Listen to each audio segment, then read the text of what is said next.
So we're going to be examining this apparent proof from Stay Flat Media 7, and he's published a video that apparently shows some curvature fails. So we're going to have a look at that and see whether or not that's actually true. Here we go. So at the start of his video, we've got the Genko Auvergne, and I've probably butchered that. But anyway, that's the name of the boat that he is claiming. And then he presents some what would appear to be footage of this said boat. Let's have a look at the footage. Here we go. Okay, so there's his footage of the boat. And he seems quite pleased with himself that he's been able to capture this boat on the water. Happy days. Okay, so that's with no tripod and number 1. Let's move on to his next proof. See, before we get there, actually, this might come important soon. What it is a house in the background. We have his location. We have some what would appear to be railings going down towards the beach. And anyway, let's move on. So now he's going to show us the Lewis wind turbine and what logic source. So I'm assuming that's his friend, Somebody Logic. And he's going to make a claim now that this Roosevelt Inlet buoy is what we're going to see in some footage. So take a look at that. Memorize what that looks like. Apparently we're going to see it in this next bit of footage that's coming up. Now he's coming towards the University of Delaware wind turbine, and he's going to show us what that looks like. Happy days, there we go. Okay, so he's got some different locations there. Logic on the right, Logic at the top. I would assume they're different positions on different days when he's done some photography. But apparently from this location down to, I don't know where it ends, it's 18.14 miles, somewhere in that vicinity. So let's see. So apparently this is the buoy that we were supposed to have just seen. To me, that doesn't look anything like it. And then we're going to pan across to the right, bearing in mind to the right, and we're looking at this wind turbine. Let's go to his analysis. Before we get there, actually, he brings up how tall is the wind turbine in Delaware. Apparently it's 404 feet, which fits in pretty much accurately to a citation I have, which says approximately 400 feet. So we have a height of the wind turbine. Happy days. So he's saying 5 feet in observer height, target distance 18 miles, and apparently 155 feet should be missing. And basically that's his claim in a nutshell.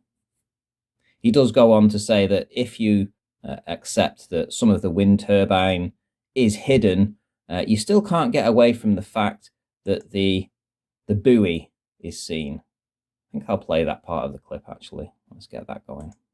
So if you want to argue about the windmill, you still see some of the windmill. The buoy is not 400 feet tall. That shouldn't have been seen at all. You're right, and it wasn't seen. And 18 miles away. And it wasn't 18 miles away.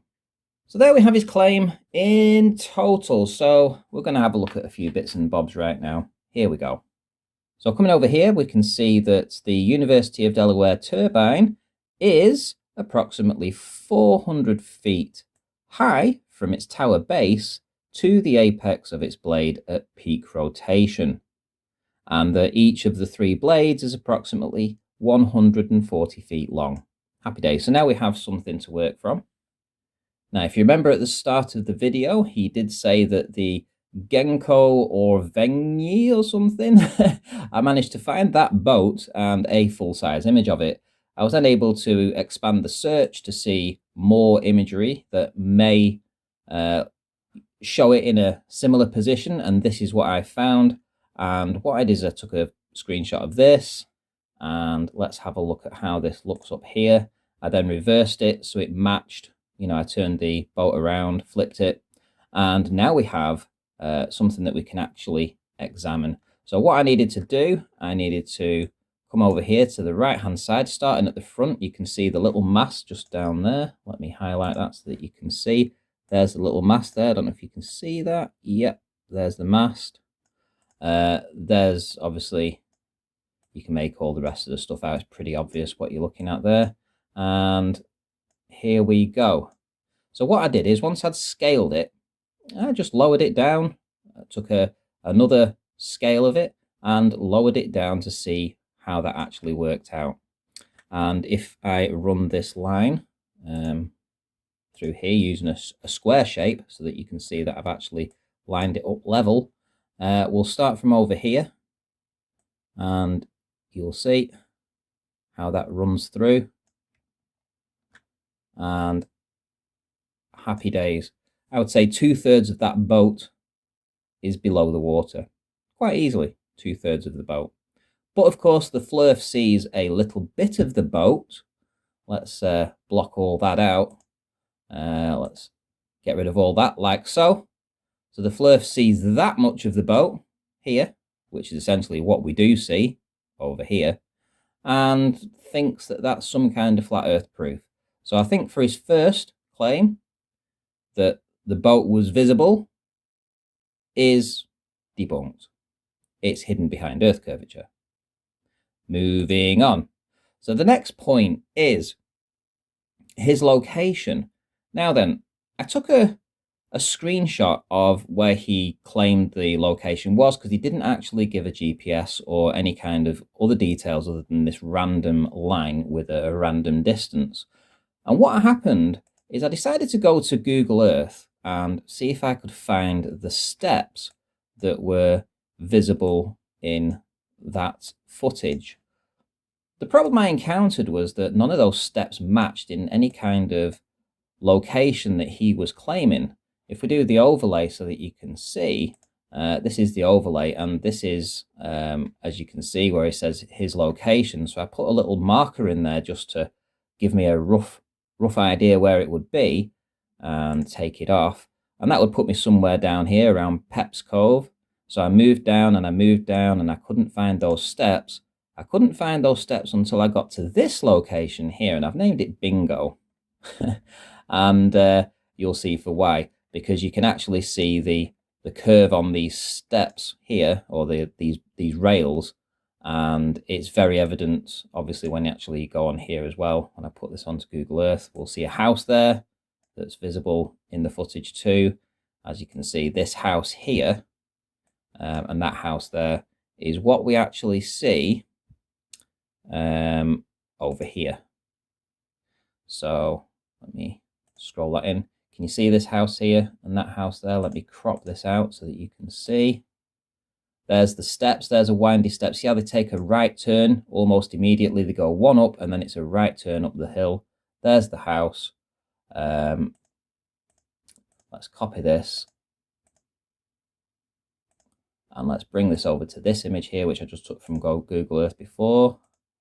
And we shall see that this house is indeed this house here, and that this house is that house. And as you can see, that house is that house, this house is this house. Happy days. And these railings, again, like I say, take note of these railings. Let's go across over here so that you can see it again. See how they take a sharp right, one up, sharp right. Let's go back to Google Earth, and you can see how it takes a sharp right here. Now that's a kind of a problem, because they've given us a distance and this distance doesn't match. The actual distance is slightly shorter. So let's go over here from the Bingo where he actually took the photography, and let's have a look at, well, let's go as far as the wind turbine. So as far as the wind turbine, which is to here, is 17.29 miles, which is a lot nearer than 18.69 or something, was it? Or 18.49? I can't remember offhand now, but substantially nearer anyway. So first and foremost, their locations were incorrect. Secondly, he made another claim. Now then, this is interesting. He claimed that this Roosevelt Inlet was what we actually saw. And he said that if we accept that some of the turbines missing, we can't get away from the fact that this Roosevelt Inlet here is visible in the footage, right? The problem is, as we look at it down this line of sight, the Roosevelt inlet is to the right-hand side of the wind turbine. This is the wind turbine here. And your line of sight as you look down this direction here, so you're looking from the observer point, you're looking down here, it would appear on the right-hand side. The problem is it appears on the left-hand side in the footage. Let me show you the footage again. You can see that this is his claim, that this is the Roosevelt inlet. And what's going to happen is he's going to be panning to the right. Here we go, panning to the right, panning to the right, panning. Oh, there's the turbine. So he panned to the right to get to the turbine. If he was panning to the right to get to the turbine, then whatever he was looking at had to be on the left-hand side. So it clearly couldn't be the Roosevelt inlet. And lastly, he provided his own image inside the footage of the wind turbine. So I'm going to take his footage of that. Here we go. So this is the image that he presented. So I'm going to use this image and overlay it onto the actual image that was photographed. And we're going to see if it matches up or if there's anything missing. And as you can see, when I flip through this, like so, and I've scaled it up as best I can to match up, to match the height of the blades, to match the height of the hub. And as you can clearly see, when I stop scrolling through this, you will see that probably the height of these 80 or 100 foot high trees are what's below the waterline down here.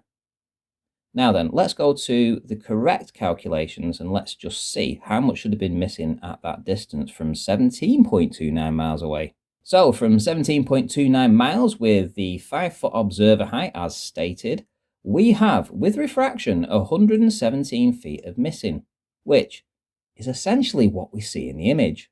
So, to clarify, the boat at the start of the footage is 2/3 hidden behind the water. The distance as claimed was incorrect, his location was wrong, he was substantially nearer at just 17.29 miles away. The location of the observation was found, scouted, and proved that the buoy was not the buoy that he claimed it was. As viewed through the camera, it is on the left-hand side as looking at the wind turbine, when in reality it should have appeared on the right-hand side. And lastly, we have at least 100 feet or so missing from the wind turbine. So stay flat, Media 7. What you've actually done is proven globe Earth.